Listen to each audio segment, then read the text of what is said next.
Welcome students to the video module on the topic diffraction. In the previous modules we learned about interference. This is the unit 2 of your syllabus for your third semester. Diffraction refers to a phenomena that occur when light encounter an obstacle or an aperture.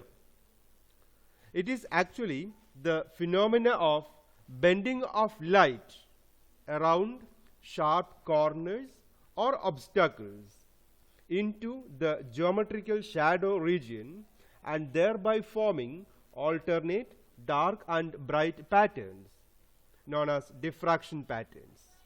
Okay, so what is diffraction? Diffraction in the diffraction is the phenomenon of bending of light around sharp edges or obstacles or aperture into the geometrical shadow region. What does that actually mean by this geometrical shadow region? Okay, let us see the case of any obstacle kept in the path of light. Okay, see. Such an obstacle is kept, so light is coming in this way. Okay, അപ്പോൾ ഇങ്ങനെ വരുന്ന light ഇത് ഈ ലൈറ്റിന് എന്താണ് സംഭവിക്കുക? Light bend in to geometrical shadow region. ഇപ്പോൾ ഇതാണ് ഒബ്സ്റ്റാക്കിൾ എങ്കിൽ തടസ്സം, അതിൻ്റെ മുന്നിൽ നിൽക്കുന്ന തടസ്സമെങ്കിൽ അതിൻ്റെ ജോമെട്രിക്കൽ ഷാഡോ റീജിയനിലേക്ക് അത് ബെൻഡ് ചെയ്യുന്നു. The light bend in to the geometrical shadow region. So when light bends, ഇങ്ങനെ ബെൻഡ് ചെയ്യുമ്പോൾ എന്താണ് സംഭവിക്കുക? ബെൻഡ് ഇപ്പോൾ ഫോർ എക്സാമ്പിൾ ബെൻഡ് ചെയ്യുന്ന ലൈറ്റ് ഇവിടെ നമ്മൾ സ്ക്രീൻ വയ്ക്കുകയാണെങ്കിൽ, so light beam, light is coming like this, ഇങ്ങനെ വരികയാണ്, ലൈറ്റ് ഇങ്ങനെ ബെൻഡ് ചെയ്യുന്നു. അപ്പോൾ ബെൻഡ് ചെയ്യുന്ന light, you see light from various portions are reaching this point. അപ്പോൾ ഈ പോയിന്റിൽ എത്തുന്ന ലൈറ്റ്, അതിൽ ഓരോ ഈ ഒബ്സ്റ്റാക്കിളിനടുത്ത് എന്താ നോക്കുക, നിങ്ങൾക്ക് കാണാൻ പറ്റും, 3 എണ്ണമാണ് ഞാൻ വരച്ചിട്ടുള്ളത്. ആ 3 സ്ഥലത്തു നിന്ന് വരുന്ന ലൈറ്റ് ബെൻഡ് ചെയ്തതിന് ശേഷം, അല്ലായിരുന്നുവെങ്കിൽ അത് നേരെ പോകുന്ന ലൈറ്റാണ്. നേരെ പോയി കഴിഞ്ഞാൽ സ്ക്രീനിൽ എവിടെയാണ് എത്തുക? It reaches at this point without any path reference. അവരെല്ലാവരും ആഡ് ചെയ്യപ്പെടുന്നു, അവിടെ ഒരു ബ്രൈറ്റ് ആയിട്ടുള്ള പാറ്റേൺ ഉണ്ടാകുന്നു. എന്നാൽ ബെൻഡ് ചെയ്ത് കഴിഞ്ഞാൽ എന്ത് സംഭവിക്കും? ബെൻഡ് ചെയ്താൽ ഇപ്പോൾ ഫോർ എക്സാമ്പിൾ നിങ്ങളിവിടെ മാർക്ക് ചെയ്യാണ് എ ബി എന്ന് മാർക്ക് ചെയ്താൽ, എയിൽ നിന്ന് ബെൻഡ് ചെയ്ത് വരുന്ന ആളും ബിയിൽ നിന്ന് വരുന്ന ആളും തമ്മിൽ എന്തുണ്ടായിരിക്കും? There will be path difference. Path difference ഉണ്ടെങ്കിൽ നമ്മൾ ഇന്റർഫറൻസിന്റെ കാര്യത്തിലെല്ലാം പഠിച്ചിട്ടുള്ള പോലെ തന്നെയാണ്, അതിനനുസരിച്ച് അവർ അഡീഷൻ നടക്കുകയും അവിടെ ഡാർക്ക് ആൻഡ് ബ്രൈറ്റ് പാറ്റേൺസ് ഉണ്ടാവുകയും ചെയ്യുകയാണ് ചെയ്യുന്നത്. ഇതൊരു എന്താ പറയുക, ഡിഫ്രാക്ഷൻ്റെ കാര്യത്തിലായാലും വളരെ ലൈറ്റായിട്ടൊന്ന് പറഞ്ഞതേ ഉള്ളൂ ഇത്. So what is actually diffraction? It is the bending of light around sharp obstacles or aperture into the geometrical shadow region and thereby forming alternate bright and dark patterns known as diffraction patterns. Okay,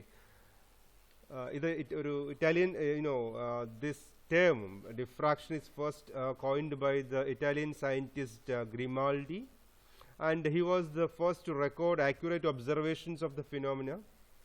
Okay, now before going in detail about diffraction, we must know about what is meant by wave fronts.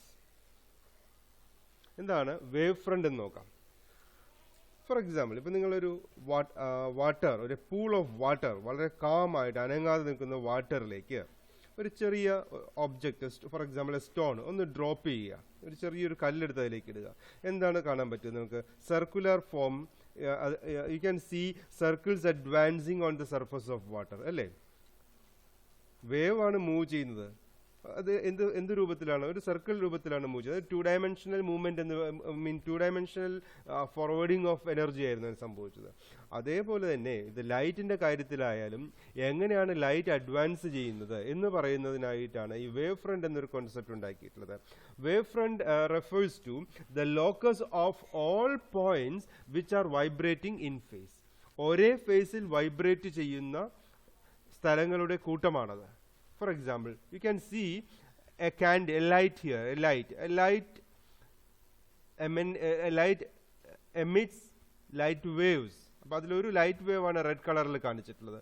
അത്തരത്തിൽ you can draw light waves in all directions.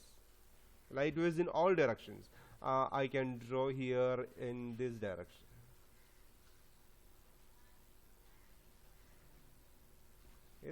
I can draw here.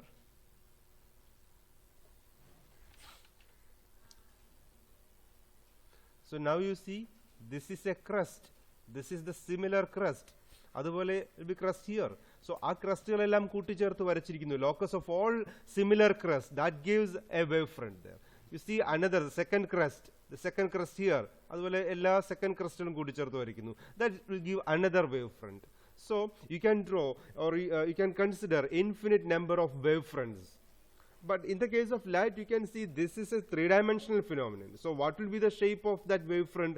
It will not be a circle, it will be a sphere. Okay, അപ്പോൾ ഒരു point source of light, you can see in this picture a point source of light ഉണ്ടാക്കുന്ന wavefront എന്ത് രൂപത്തിലായിരിക്കും? That will be in the form of a sphere. ഇനി if the source of light is a line source or a linear source, or you can say an extended source, wavefront will be in the form of a cylinder.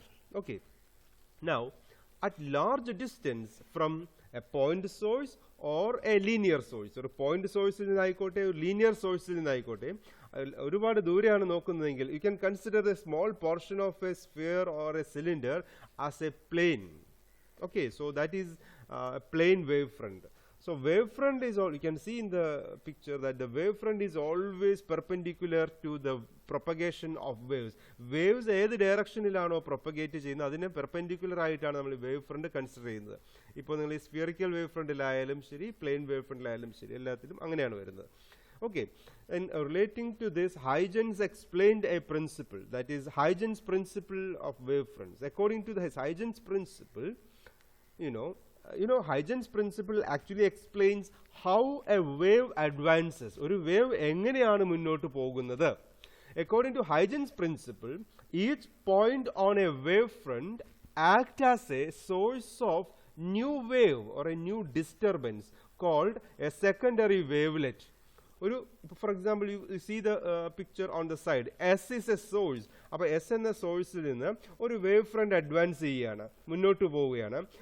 At a particular time T എന്ന ടൈമിൽ ആ wave front A B ആണ്. You can see A B is the wave front at a time T.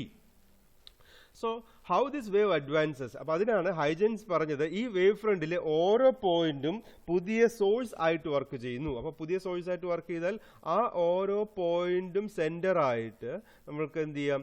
You can draw circles, advancing circles, okay, and draw common tangent to that circles. That will give the new position of the wavefront at a later time t plus delta t. അപ്പോൾ t plus delta t എന്ന time കഴിഞ്ഞതിന് ശേഷം ആ wave ഫ്രണ്ടിന്റെ പുതിയ position കണ്ടുപിടിക്കുന്നതിന് ഈ ഒരു method ഉപയോഗിക്കാം. So what is Huygens principle? According to Huygens principle, each point on a wavefront acts as a source of new disturbance, and we call this new disturbance as secondary wavelet. അപ്പോൾ ഈ ഓരോ പോയിന്റിനെയും നമ്മൾ secondary wavelet എന്നാണ് വിളിക്കുന്നത്. And the secondary wavelets, they advance in the direction of the wave. This is Huygens principle about wavefronts. Okay, so let us come back to the topic diffraction. You know, diffraction of two type, രണ്ട് തരത്തിലാണ് നമ്മൾ ഡിഫ്രാക്ഷനെ classify ചെയ്തിട്ടുള്ളത്. One is known as Fresnel diffraction and the second one is known as Fraunhofer diffraction. Fresnel diffraction le, you can see on the side the picture, the Fresnel diffraction le, source of light and the screen where the diffraction pattern is forming will be at finite distance. Okay, അപ്പോൾ diffraction, Fresnel diffraction കേസിൽ source and screen will be at finite distance. അപ്പോൾ അതിനെ ഒരു സ്ക്രീനിലേക്ക് concentrate ചെയ്യുന്നതിന് നമുക്ക് പ്രത്യേകിച്ച് lens ഒന്നും ഉപയോഗിക്കേണ്ട ആവശ്യം വരില്ല. അപ്പോൾ ഈ ഒരു ക്ലാസ് ഓഫ് ഡിഫ്രാക്ഷനെയാണ് നമ്മൾ Fresnel diffraction എന്ന് പറയുന്നത്. എന്നാൽ in the case of Fraunhofer class of diffraction, source of light will be at infinity and the screen also will be at infinity. രണ്ടും, അല്ലെങ്കിൽ you can see here in the second picture plane wave front ആണ് അവിടെ വന്ന് വീഴുന്നത്. You can see plane wave front വരിക എന്ന് പറഞ്ഞാൽ light parallel ലൈറ്റാണ് വരുന്നത്. പാരലൽ ലൈറ്റ് വരുന്നു എന്ന് പറഞ്ഞാൽ അത് എവിടെ നിന്ന് വരുന്നതാണ്? അത് ഇൻഫിനിറ്റി നിന്ന് വരുന്നതാണ്. So that incident on an obstacle or an aperture and the emergent light diffracted ലൈറ്റും പാരലായിട്ട് തന്നെയാണ് പോകുന്നത്. അപ്പോൾ നമുക്ക് സ്ക്രീൻ ഇൻഫിനിറ്റിയിൽ കൊണ്ടുവയ്ക്കേണ്ടി വരും. ഇവിടെ ഒരു പാറ്റേൺ കിട്ടണമെന്നുണ്ടെങ്കിൽ അതിനെ സ്ക്രീൻ നമുക്ക് അടുത്ത് വയ്ക്കാൻ പറ്റില്ല, അത് ഇൻഫിനിറ്റിലാണ് വെക്കേണ്ടി വരിക. അപ്പോൾ അത് because the diffracted light also goes parallel like this. So in order to focus that on to a screen which is kept nearby we have to use a convex lens in that case also. അപ്പോൾ ഇവിടെ ഒരു convex lens ഉപയോഗിച്ച് നമുക്ക് വേണമെങ്കിൽ screen അടുത്തുള്ള ഒരു പൊസിഷനിൽ വയ്ക്കാം എന്ന് മാത്രമേ ഉള്ളൂ. അപ്പോൾ രണ്ട് തരം ഡിഫ്രാക്ഷനാണ്. ഒന്ന് ഫ്രനൽ ഡിഫ്രാക്ഷൻ. ഫ്രനൽ ഡിഫ്രാക്ഷനിലെ സോഴ്സ് ആൻഡ് സ്ക്രീൻ രണ്ടും ഫൈനൈറ്റ് ഡിസ്റ്റൻസിലായിരിക്കും ഉണ്ടാവുക. അപ്പോൾ അതിനകത്ത് നിങ്ങൾക്ക് കാണാൻ പറ്റും സ്ക്രീനിൽ വന്ന് വീഴുന്ന ഒബ്സ്റ്റാക്കിളിൽ വന്ന് വീഴുന്ന വേവ് ഫ്രണ്ട് എന്ന് പറയുന്നത് ഒരു സ്ഫെറിക്കൽ വേവ് ഫ്രണ്ട് ആയിരിക്കാം, അല്ലെങ്കിൽ ഒരു സിലിണ്ടറിക്കൽ വേവ് ഫ്രണ്ട് ആയിരിക്കാം. പ്ലെയിൻ വേവ് ഫ്രണ്ട് ആണ് നിർബന്ധം ഇല്ല അതിനകത്ത്. എന്നാൽ ഫ്രോൺഹോഫർ ഡിഫ്രാക്ഷനിൽ പ്ലെയിൻ വേവ് ഫ്രണ്ട് ആണ് ഇൻസിഡന്റ് ചെയ്യുന്നത്. Okay, this is the difference between these two type of diffractions, Fresnel diffraction and Fraunhofer diffraction. Now let us discuss Huygens Fresnel theory and rectilinear propagation of light. Huygens Fresnel theory എന്താണെന്ന് നോക്കാം. നമ്മൾ already പഠിച്ചു കഴിഞ്ഞു Huygens principle. എന്തായിരുന്നു അത്? According to Huygens principle, each point on a wave front act as a source of secondary disturbance and secondary wavelets, and the common tangent, if you draw a common tangent to all these wavelets, it gives a new position of the wavefront at a later time. Okay, let us see a case of a light source S, light in front of an aperture Q dash. ഇവിടെ Q dash എന്ന് പറയുന്ന ഒരു obstacle വെച്ചിരിക്കുന്നത് കാണാൻ പറ്റും. ഒരു ചെറിയൊരു അപ്പർച്ചറാണ് ഇത്. ഈ പിക്ചർ ഇത്ര വലുതാക്കി വരച്ചിരുന്നുള്ളൂ. വളരെ ചെറിയ ഒരു ഒബ്സ്റ്റാക്കിൾ ആയിരിക്കണം. ഡിഫ്രാക്ഷൻ നടക്കണമെന്നുണ്ടെങ്കിൽ the obstacle must be of the order of wavelength of light. അപ്പോൾ ലൈറ്റിന്റെ വേവ് ലെങ്ത്തിന്റെ ഏകദേശം ആ ഒരു സൈസിലുള്ള ഒബ്സ്റ്റാക്കിൾ ഉണ്ടെങ്കിൽ മാത്രമാണ് ഡിഫ്രാക്ഷൻ നടക്കുള്ളൂ. ലൈറ്റ് പോകുന്ന വഴിയിൽ വലിയൊരു തടസ്സമൊന്നും കൊണ്ടുവച്ച് കഴിഞ്ഞാൽ അതിന്റെ ബെൻഡ് ചെയ്ത് വരില്ല. Okay, only the obstacle must be of the order of wavelength of light. Okay, so there is a source S which is kept in front of an obstacle Q dash, and there is a screen XY. Okay, so now how to obtain the resultant effect of the wave that reaching the obstacle Q dash. അപ്പോൾ Q dash എന്ന് പറയുന്ന സ്ഥലത്ത് ഒരു wave front, ഇവിടെ ഇതൊരു spherical wave front ആണ് എത്തിയിട്ടുള്ളത്. അപ്പോൾ ഇതൊരു എന്ത് ക്ലാസ് ഓഫ് ഡിഫ്രാക്ഷൻ ആണ്? ഫ്രനൽ ക്ലാസ് ഓഫ് ഡിഫ്രാക്ഷൻ ആണ്. കാരണം ലൈറ്റ് സോഴ്സും സ്ക്രീനും എല്ലാം തന്നെ അടുത്താണ്, ഫൈനൈറ്റ് ഡിസ്റ്റൻസിലാണ്. So this is a Fresnel class of diffraction.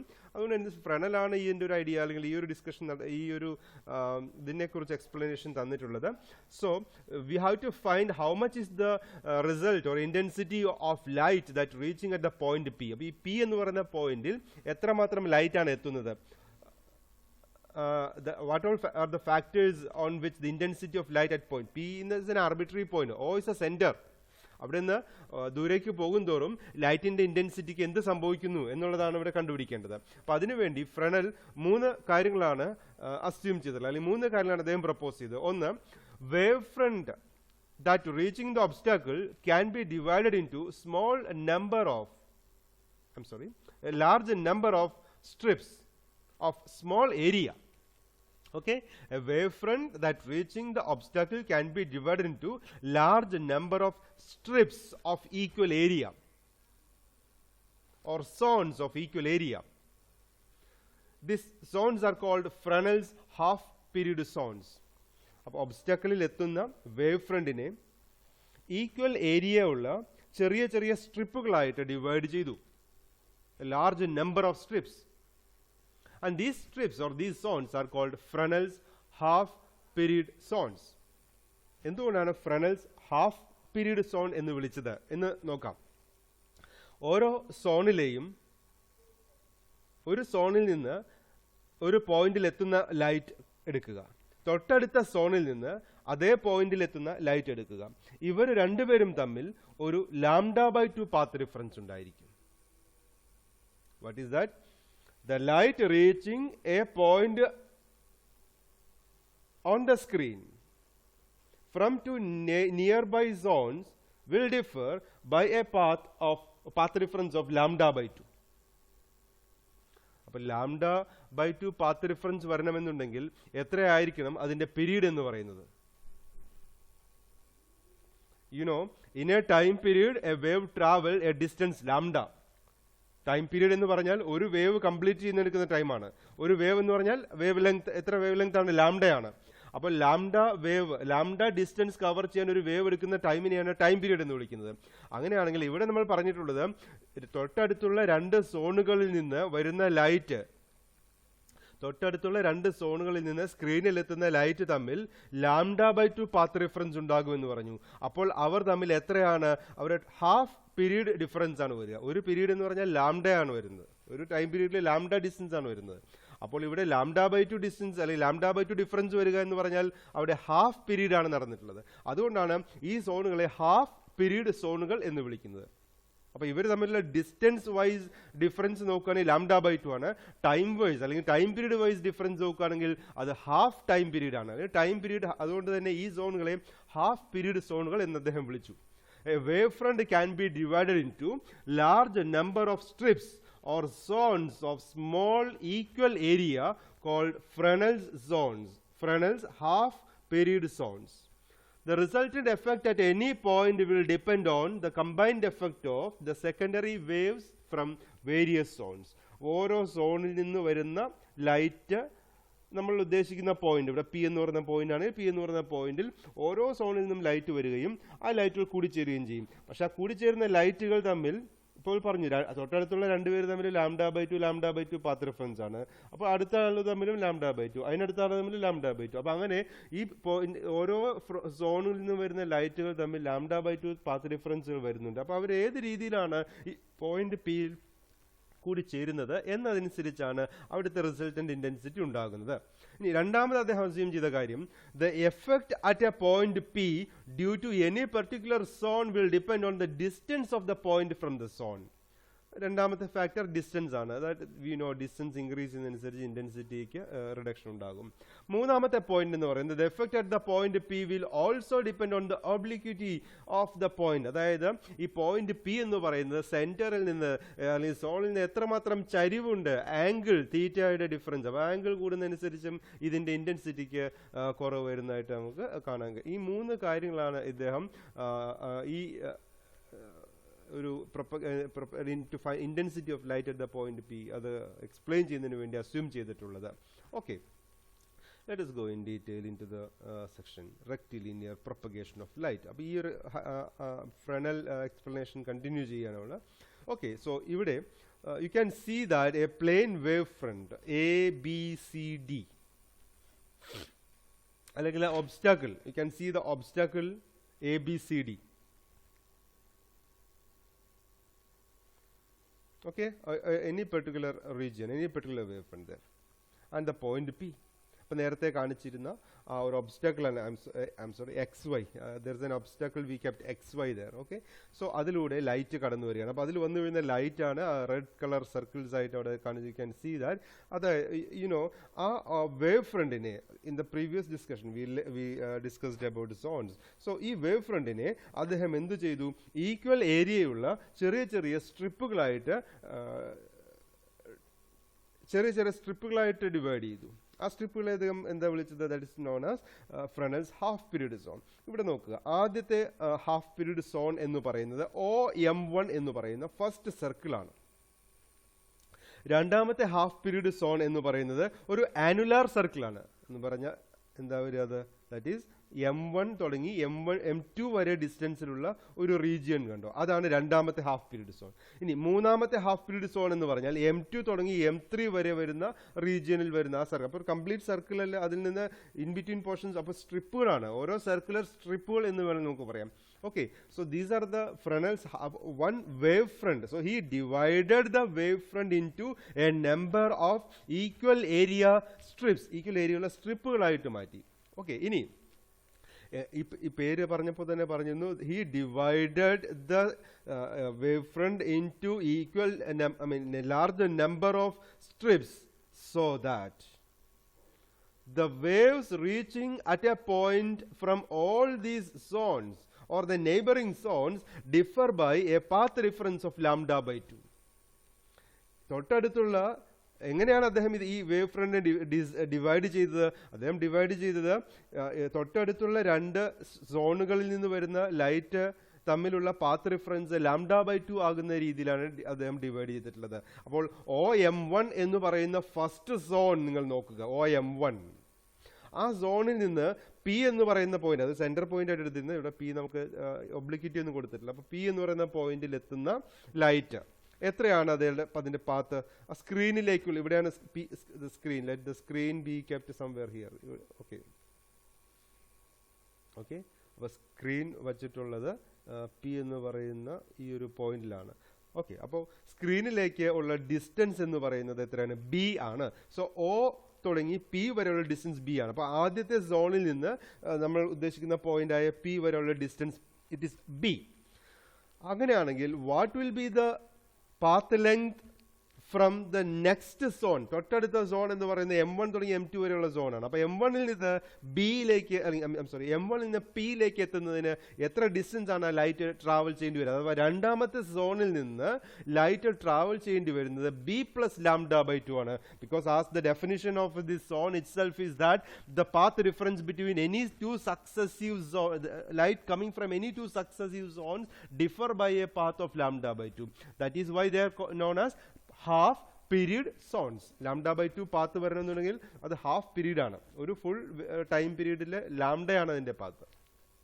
ഇനി തൊട്ടടുത്തുള്ള സോണായ M2ൽ നിന്ന് പി വരെ എത്തുന്നതിന് അത് വീണ്ടും ഒരു λ/2 ഡിഫർ ചെയ്യുന്നു. അപ്പോൾ B plus 2 λ/2. So in this way each successive zones differ by the light from each successive zone differ by a path difference of λ/2. Okay, now let us go in detail into this picture. So ഇവിടെ അതിന്റെ ഒരു planar diagram ആണ് കാണിച്ചിട്ടുള്ളത്. M1 M1 M2 M3 are the zones and അതിന്റെ ഒരു circular ഫോമിലായിട്ട് താഴേക്ക് അതിന്റെ കംപ്ലീഷൻ കാണിച്ചിരുന്നതാണ് M1 and M1 dash same സോണിന്റെ പാർട്ട് ആണ്. M2 and M2 dash same സോണിന്റെ പാർട്ട് ആണ്. M3 and M3 സെയിം സോണിന്റെ പാർട്ട് ആണ്. ഇതുപോലെ നിങ്ങൾക്ക് large number of infinite number of zones കണക്കാക്കാനായിട്ട് സാധിക്കും. ഒരു വേവ് ഫ്രണ്ട് നമുക്ക്, ഒരു വേവിന് നമുക്ക്, wave front can be divide into a large number of zones. Let us consider the radius of each zone. ഓരോ സോണിന്റെയും റേഡിയസ് കണക്കാക്കാം. അപ്പോൾ OM1 is the first zone.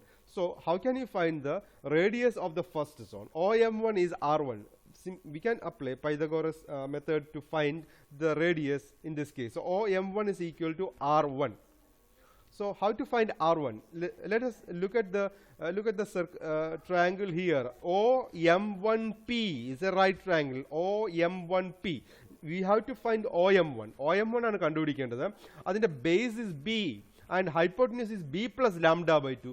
So OM1 is equal to square root of M1P square minus OP square. Okay. Substitute M1P, that is B plus λ/2 whole square minus B square. Expand B square plus B lambda plus lambda square by 4 minus B square. B square and B square cancel. And you know the wavelength of light is very small. For example, if you are using red light, it is of the order of not only red, almost all light 10 raised to minus 9 nanometer range. Okay, so if you find the square of that 10 raised to it becomes 10 raised to minus 18. It's a so small number. So we are neglecting the factor of lambda square.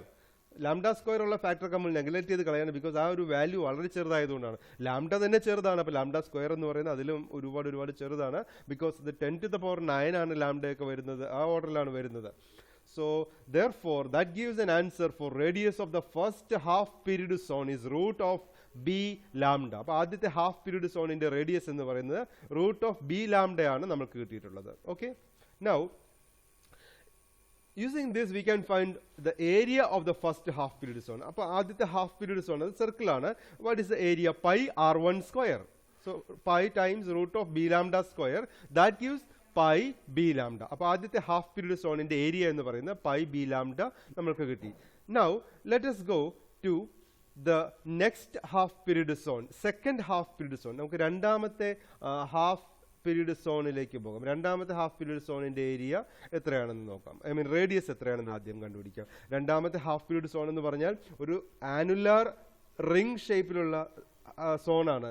അതായത് ഒരു circle OM2 എന്ന radius ഉള്ള സർക്കിളിൽ നിന്ന് OM1 radius ഉള്ള circle മുറിച്ചു മാറ്റിയാൽ ബാക്കിയുള്ള പോർഷൻ മാത്രമാണ് രണ്ടാമത്തെ half period zone.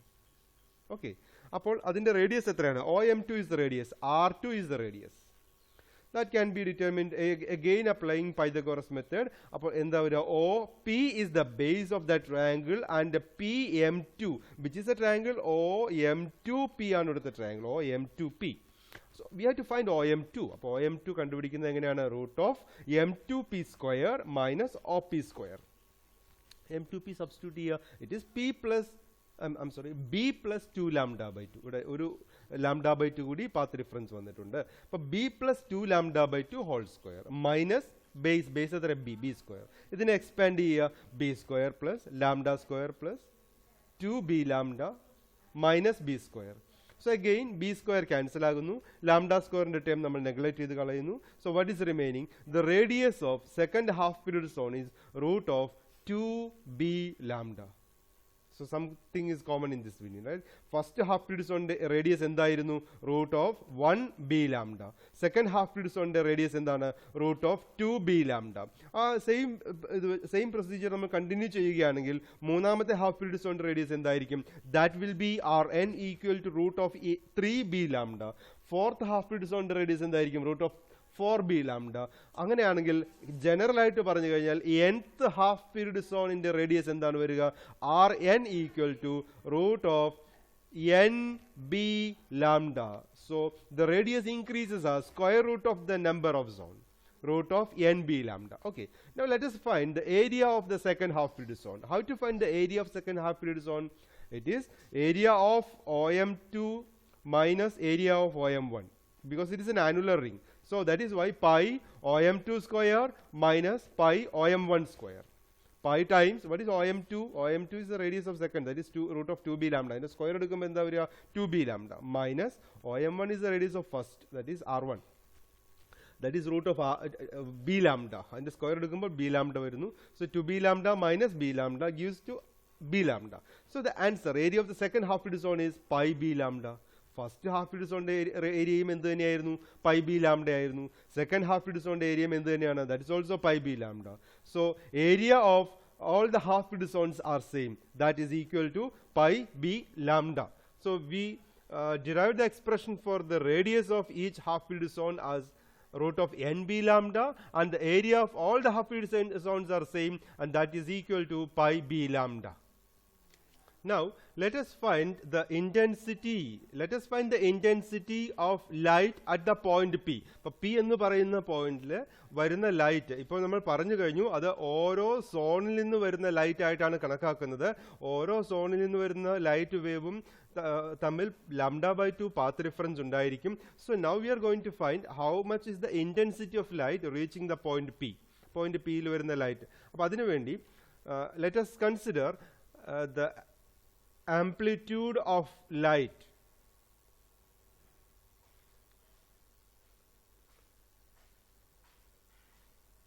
that reaching the point P. Okay, so let m1, m2, m3, m4 etc. be the amplitudes of light wave reaching at point P due to zones 1, 2, 3 etc. ഒന്നാമത്തെ സോണിൽ നിന്ന് വരുന്ന light അയാളുടെ ആംപ്ലിറ്റ്യൂഡാണ് m1. രണ്ടാമത്തെ സോണിൽ നിന്ന് വരുന്ന ലൈറ്റിന്റെ ആംപ്ലിറ്റ്യൂഡ് m2. മൂന്നാമത്തെ സോണിൽ നിന്ന് വരുന്ന ലൈറ്റിന്റെ ആംപ്ലിറ്റ്യൂഡ് m3. അങ്ങനെയാണ് എടുത്തിട്ടുള്ളത്. If that is the case, what will be the resultant amplitude when it reaches the point P? P എന്ന് പറയുന്ന സ്ഥലത്ത് എത്തുമ്പോൾ അതിന്റെ resultant amplitude എത്രയായിരിക്കും? So that is A equal to m1 minus m2 plus m3 minus m4 plus m5 minus m6. Why it is like this? അപ്പോൾ നമ്മൾ പറഞ്ഞു കഴിഞ്ഞു, രണ്ട് തൊട്ടടുത്തുള്ള സോണിൽ നിന്ന് വരുന്ന ലൈറ്റ് തമ്മിലുള്ള പാത്ത് ഡിഫറൻസ് λ/2 ആണ്. If there is a path difference λ/2, we learned lambda path difference equal to, or lambda path difference gives 2 pi phase difference.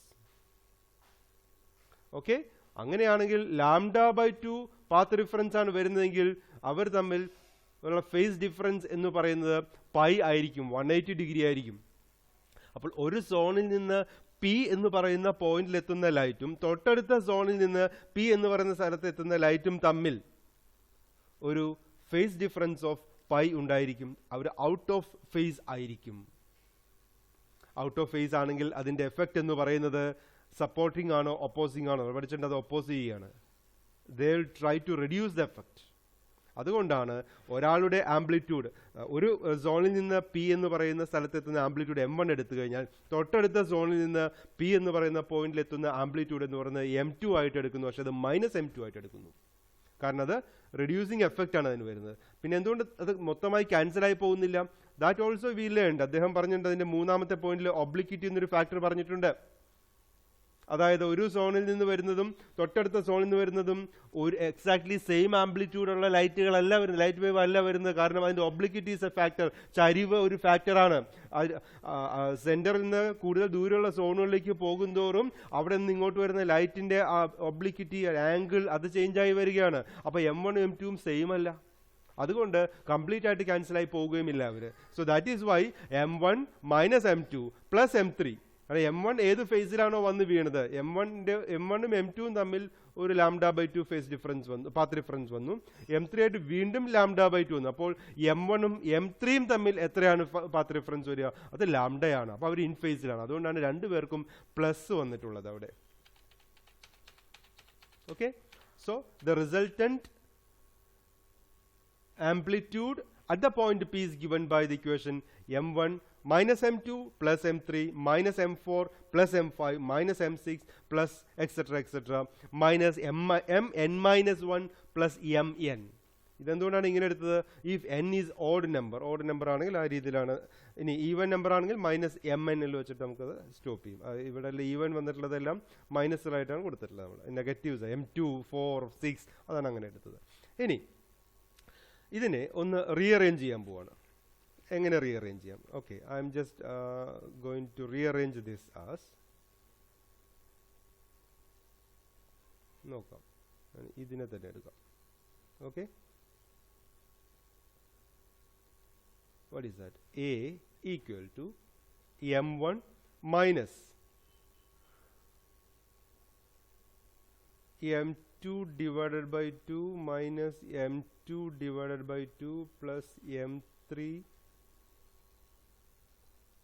or it's better to write it is M1 നെ M1 by 2 plus M1 by 2 എന്ന് എഴുതാം, minus M2 plus M3 യെ M3 by 2 plus M3 by 2 എന്ന് എഴുതാം, minus M4.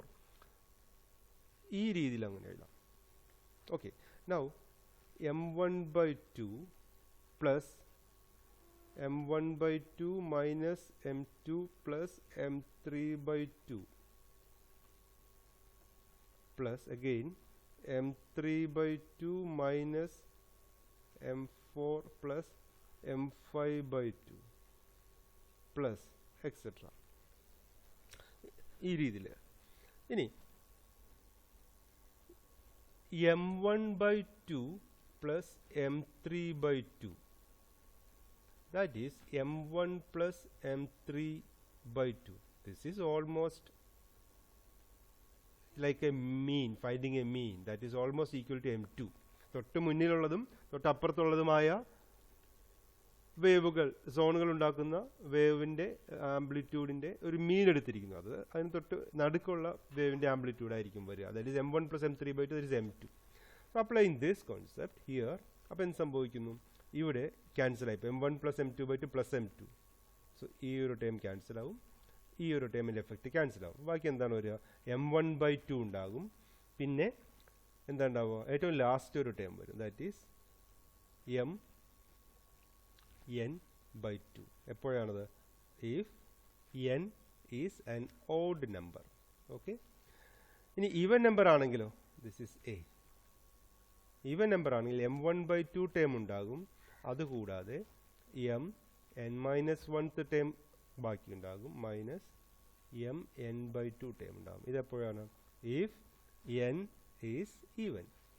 But these all are not that much important, because you know a wavefront can be divided into a large number of zones എന്നാണ്, infinite number of കുറേ സോണുകളുണ്ട്. അപ്പോൾ ഏറ്റവും അറ്റത്തേക്ക് എത്തുമ്പോഴേക്കും അതിൻ്റെ amplitude എന്ന് പറയുന്നത് സിഗ്നിഫിക്കൻ്റ്ലി ലെസ് ആണ്. M1 is the amplitude produced by the first zone. അപ്പോൾ ഒരുപാട് സോണുകൾ ഉണ്ടാകുമ്പോഴത്തേക്കും ഏറ്റവും അറ്റത്ത് വരുന്ന ഒന്ന് ഈ സോൺ, അത് ഓൾമോസ്റ്റ് അറ്റ് ഇൻഫിനിറ്റി നമുക്ക് വേണമെങ്കിൽ പറയാം. അത്രയും അവിടെ നിന്ന് വരുന്ന ആ ലൈറ്റിന്റെ കോൺട്രിബ്യൂഷൻ എന്ന് പറയുന്നത് compare to the first zone contribution we can neglect. So effectively പറയുകയാണെങ്കിൽ you can see that the resultant effect or the amplitude will be mostly the contribution from the first zone, that is A equal to m1/2 almost. And you know, intensity is proportional to square of amplitude, that is m1 square divided by 4. So that gives, it concludes that intensity at a point P is only 1/4 of that due to the first half period zone alone. Okay, അപ്പോൾ ആദ്യത്തെ half period സോണിന്റെ ഇന്റൻസിറ്റിയുടെ effect തന്നെയാണ് അവിടെ കൂടുതലായിട്ട് വരുന്നത്. The illumination at a point is effectively produced by only half the area of the first half period zone. Okay, ഇനി സെന്ററിന് വേറെ ഡിസ്റ്റൻസിലേക്ക് പോകും തോറും വീണ്ടും എന്താണ് ഈ ഒബ്ലിഗേറ്ററി ഫാക്ടർ മാറി വരുന്നത് കൊണ്ട് what happens, intensity further reduces. Okay, so in the rectilinear propagation of light, if the size of the obstacle is much greater than the area of first half period zone, the diffraction effects cannot be noticed. If the size of the obstacles placed in the path of light is comparable to the wavelength of light, then the rectilinear propagation of light is only approximate, it's true. You know, അപ്പോൾ ഇപ്പോൾ പഠിച്ചത് ഒരു പോയിന്റിൽ വരുന്ന ലൈറ്റിന്റെ intensity എന്ന് പറയുന്നത് mostly the contribution comes from the first half period zone. അപ്പോൾ if the obstacle, the size of the obstacle is much larger than the first half period zone itself, then the diffraction effect cannot be seen. അപ്പോൾ വലിയ ഒരു obstacle ആണ് കൊണ്ടുവയ്ക്കുന്നതെങ്കിൽ diffraction കാണാൻ പറ്റില്ല. So in order for us to see the diffraction effect, the obstacle must be the size lesser than that of the first half period zone, or we can say the obstacle must be of the order of wavelength of light. അപ്പോൾ ലൈറ്റിന്റെ wave ലെങ്ത്തിന്റെ ഒരു ഓർഡറിലുള്ള ഒരു obstacle ആണ് എങ്കിൽ മാത്രമാണ് നമുക്ക് diffraction effect കാണുന്നതിന് സാധിക്കുള്ളൂ. Okay, and this shows the rectilinear propagation of light. Light എപ്പോഴും സ്ട്രെയിറ്റ് പാത്തിലാണ് ട്രാവൽ ചെയ്ത് വരിക. ലൈറ്റ് കനോട്ട് ഫോർ എക്സാമ്പിൾ പറയാം, ഒരു വലിയ ഒബ്സ്റ്റാക്കിളിനെ ബെൻഡ് ചെയ്തിട്ട് ലൈറ്റിന് വരാനായിട്ട് സാധിക്കില്ല. ദാറ്റ് മീൻസ് ലൈറ്റ് ഇപ്പോൾ ഇതൊരു ഒബ്സ്റ്റാക്കിൾ ആണെങ്കിൽ light can travel around that. This is the wave. Then a wave. അപ്പോൾ വേവ് ലെങ്ത്തിന്റെ സൈസിലുള്ള ഒബ്സ്റ്റാക്കിൾ ആണെങ്കിൽ അതിന് ട്രാവൽ ചെയ്യാം. But if the obstacle is of larger size, it cannot bend. It will not bend. We cannot see a person standing behind a door, behind a wall. ഒരു മതിലിന്റെ അപ്പുറത്ത് നിൽക്കുന്ന ഒരാളെ നമുക്ക് കാണാൻ പറ്റില്ല. But we can hear the voice of the person. What is the reason for that? Light മതിൽ പോലുള്ള വലിയൊരു ഒബ്സ്റ്റാക്കിളിനെ വളഞ്ഞു വരുമായിരുന്നെങ്കിൽ നമുക്ക് അദ്ദേഹത്തെ കാണാൻ പറ്റുമായിരുന്നു, അപ്പുറത്ത് നിൽക്കുന്ന ആളെ. പറ്റില്ല, ബിക്കോസ് ലൈറ്റിന്റെ വേവ് ലെങ്ത് ചെറുതാണ്, ഒബ്സ്റ്റാക്കിൾ വളരെ വലുതാണ്. സൗണ്ട് അങ്ങനെയല്ല, സൗണ്ടിന്റെ വേവ് ലെങ്ത് എന്ന് പറയുന്നത് കൂടുതലാണ്. സൗണ്ട് ക്യാൻ ബെൻഡ് അറൗണ്ട്, കുറച്ചുകൂടി വലിയ ഒബ്സ്റ്റാക്കിളിനെ എല്ലാം ബെൻഡ് ചെയ്യുന്നതിനായിട്ട് സാധിക്കുന്നുണ്ട് എന്നുള്ളതാണത്. So that is the reason. Okay, ഒരു എക്സാമ്പിൾ പറഞ്ഞു എന്ന് മാത്രമേ ഉള്ളൂ.